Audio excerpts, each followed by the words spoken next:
ഒരു ഒരു വീട്ടിൽ ഉമ്മയും ഉപ്പയും ഒരു മകനുമാണുള്ളത്. അതോടുകൂടി അവർ വരുന്നു. പക്ഷെ ഇതിൽ നിന്ന്, ഈ കുടുംബത്തിൽ നിന്ന് നമുക്ക് വേറെ വീട് വെച്ച് പോകാം എന്നൊക്കെയുള്ള രീതിയിൽ അത് അങ്ങനെയുള്ള സമയങ്ങളിൽ എന്താ സ്വന്തം മാതാപിതാക്കളെ നോക്കേണ്ട, സംരക്ഷിക്കേണ്ട ബാധ്യത അതൊരു പുരുഷന് മറ്റാരേക്കാളും ഉണ്ട്. മാതാപിതാക്കളെ നോക്കേണ്ട, പരിചരിക്കേണ്ട, അവർക്ക് അത് ഇഹ്സാൻ. ഖുർആൻ അള്ളാഹുവിൻ്റെ ഓടുള്ള ബാധ്യത കഴിഞ്ഞാൽ പിന്നെ മാതാപിതാക്കളുടെ ബാധ്യതയാണ്. ഇത് നിർദ്ദേശിക്കുന്നത് ഇങ്ങനെ പോകാമെന്ന്. പോവുകയാണെങ്കിൽ അയാൾ ഖുർആൻ പറഞ്ഞ അള്ളാഹുവിനോടുള്ള ബാധ്യത കഴിഞ്ഞാൽ മാതാപിതാക്കളോടാണല്ലോ.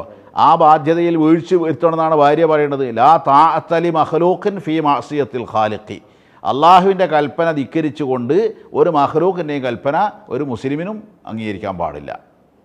അപ്പോൾ മാതാപിതാക്കളെ പെരുവഴിയിലാക്കി, മാതാപിതാക്കളെ അവഗണിച്ച് ഇവർ സ്വന്തമായ ഒരു വഴി നോക്കി പോകുന്നത് ശറയിൽ, ഇസ്ലാമിൽ അനുവദനീയമല്ല. ചില സ്ത്രീകൾ ചോദിക്കാറുള്ളത്, എൻ്റെ സ്വന്തം ഉമ്മനെയും ഉപ്പനെയാണല്ലോ നോക്കാൻ പറഞ്ഞിട്ടുള്ളത് ഖുർആന്.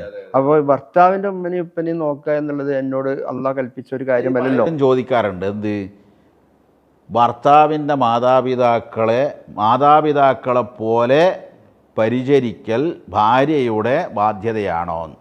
യഥാർത്ഥത്തിൽ ഇത്തരം ചോദ്യങ്ങളൊക്കെ ഈ കാലത്ത് തുടങ്ങിയതാണ്. ബാധ്യതകൾ രണ്ട് വിധമുണ്ട്: ധാർമ്മിക ബാധ്യതയും നിയമപരമായ ബാധ്യതയും. നിങ്ങളുടെ ജ്യേഷ്ഠൻ കുറേ കാശ് കടാക്കി, ആ കടം വീട്ടൽ നിങ്ങൾക്ക് നിയമപരമായ ബാധ്യത ഇല്ല എന്ന് വെച്ചാൽ കടം കിട്ടാനുള്ള ആളുകൾ നിങ്ങളെ സ്വത്ത് വന്നെടുക്കൂല. നിങ്ങളെ കാക്കൻ്റെ അടുത്ത് നിന്ന് ഇത്രയും കാശ് വാങ്ങിയിട്ടുണ്ട്, തരുന്നില്ല, അതുകൊണ്ട് നിങ്ങൾ പൈസ കടം വീട്ടി എന്ന് പറയാൻ നിയമപരമായ അവകാശം അവർക്കില്ല.